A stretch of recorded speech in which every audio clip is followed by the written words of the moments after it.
खरं खरं सांगा, कुणी द्यायला लावली होती ती बातमी? मुजुमदारांनी मला सांगितलं होती बातमी छापायला.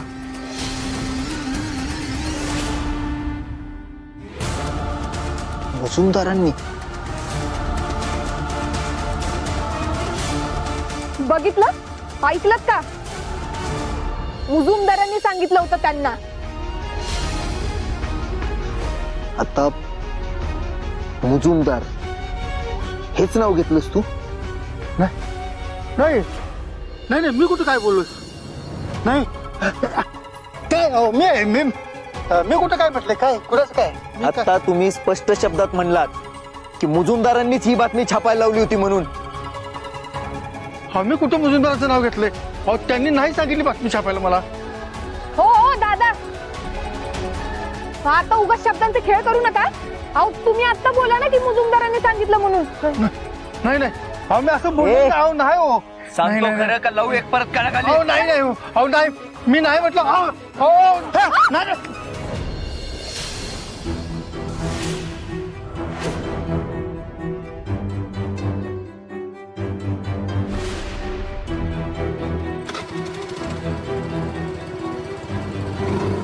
ए! झालं, हेच करायला आलता ना? हाच प्लॅन होता तुमचा. मागच्या वेळी त्या गुंडाला आणि आता या भाऊ जगदाळेला त्यांनाच पळून लावायला आलात ना? उगाच वाटेल ते आरोप करायचे नाहीत माझ्यावर. याला तर सोडत नाही मी आज. चल.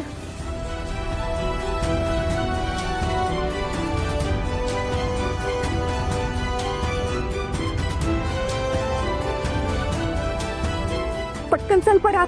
चालूच होईना झाली इथं आत्ताच. ओ थांबा.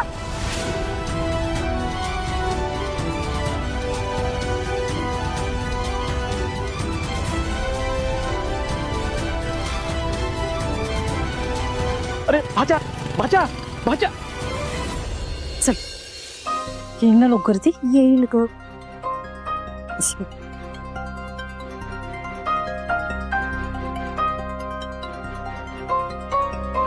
भाऊ, ताट वाढल्यात, तुम्ही जेवायला घ्या, तवर येईलच की सावी. पण मी म्हणतो रात्रीच्या वेळापर्यंत तिथं बाहेर जायचंच कशाला कामासाठी? बघा की ताटो वाड्यापर्यंत पसार झालेत. आता जेवायची वेळ आहे म्हटलं घरात थांबायला नको. वर कुणाला न सांगता गेलेत. मला सांगून गेलती ती. मी घरातल्या माणसांना म्हणत होते, आम्हाला कुणाला सांगून गेलेत नाही ना? दीपा, अगं काय बोलतीस आहे?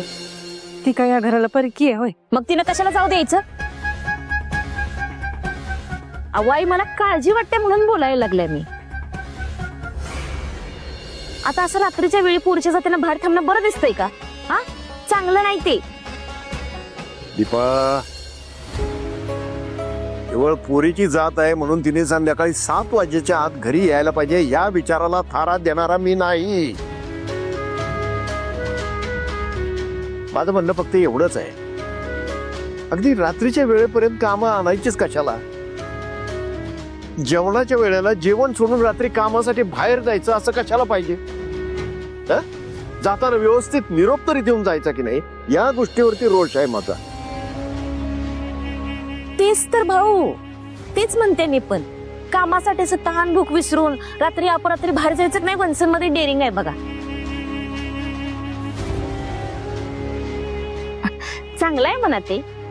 आता त्यांच्या बाबांमध्ये पण असं डेअरिंग होतच की. आणि डेअरिंग पैसे एक दिवस कामासाठी न सांगता बाहेर गेले, परत आलेच नाहीत. दीपा, आओ, मला फक्त वंसांची काळजी वाटते म्हणून मी बोलायला लागल्या. आता वंस न सांगता गेलेत, परत आलेच नाहीत तर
सारखं मुजुमदार मुजुमदार बोंबलत बसू नकोस. कोणत्या मुजुमदारानं करायला लावलंय त्याचं नाव सांग. विलास विलास मुजुमदार.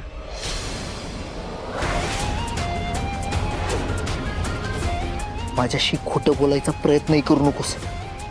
लय महागात पडेल तुला. ते खरंच विलास मुजुमदारनी केलंय की कोणी मुजुमदारांचं नाव खराब करण्यासाठी तुला हे करायला लावलंय? नाही हो, अहो मी खरं सांगतोय. मजुरांना पैसे देऊन त्या पोरांना घरी आणायला लावणार सुद्धा तेच होते आणि त्यांनीच ही बातमी लावण्यासाठी मला पैसे दिले.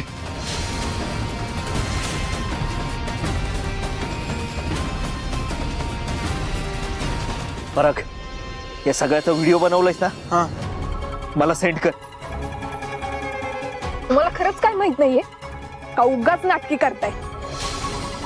अहो तुमचा सख्खा मोठा भाऊ एवढं सगळं कारस्थान करतोय आणि तुम्हाला काहीच माहित नाही. अहो कोणाचा तरी विश्वास बसेल का याच्यावर? हे बघ सावी,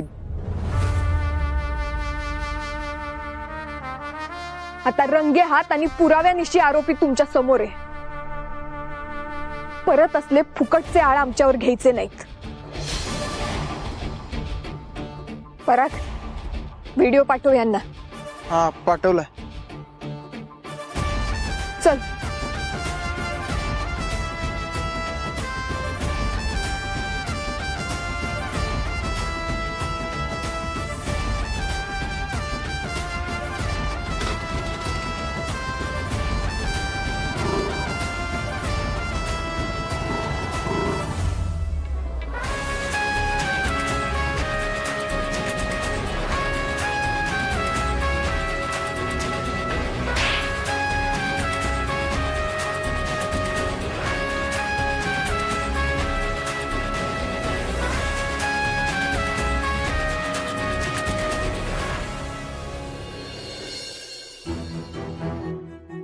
भाऊ नाही लागत आहे फोन सावीचा. केतन